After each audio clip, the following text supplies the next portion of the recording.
Hi friends, இன்றைக்கி என்னுடைய சமையலில் சூப்பரான டேஸ்டியான முருங்கைக்கீரை சட்னி தான் செய்ய போகிறேன். இந்த சட்னி செய்கிறதுக்கு எண்ணெய் சட்டியில் தேவையான அளவு ஆயில் சேர்த்துக்கிறேன்.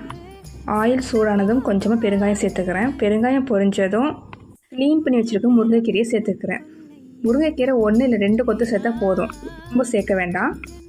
காரத்துக்கு தேவையான வரமிளகாயும் சேர்த்துக்கிறேன். 10லேருந்து 15 சின்ன வெங்காயம் சேர்த்துருக்கிறேன். இந்த சட்னிக்கு சின்ன வெங்காயம் சேர்த்து ரொம்ப நல்லாயிருக்கும். இது நல்லா வதக்கிக்கிறேன். 2 ஸ்பூன் பொட்டுக்கல்லையும் சேர்த்துக்கிறேன். 1/4 மூடி துருவி வச்ச தேங்காயும் சேர்த்து நல்லா வதக்குறேன். இந்த தேங்காயோட முருங்கைக்கீரையும் சேர்த்து நல்லா வறுபட்டுருக்கோம். புளி சேர்த்துக்கிறேன். வதக்கி வச்சுக்கிறத மிக்ஸி ஜாரில் மாற்றி தேவையான அளவு உப்பு தண்ணி ஊற்றிக்கிறேன். இதை நல்லா நைவாக அரைச்சிக்கிறேன். இப்போ எண்ணெய் சட்டியில் தாளிப்புக்கு தேவையான எண்ணெய் ஊற்றி கடுகு கருவேப்பிலையும் சேர்த்துக்கிடலாம். கடுகு கருவேப்பிலை பொரிஞ்ச பிறகு சட்னியும் சேர்த்துக்கிறேங்க. தேவையான அளவு தண்ணி ஊற்றி கொதிக்க விடுங்க. இப்போ சூப்பரான முருங்கைக்கீரை சட்னி ரெடி.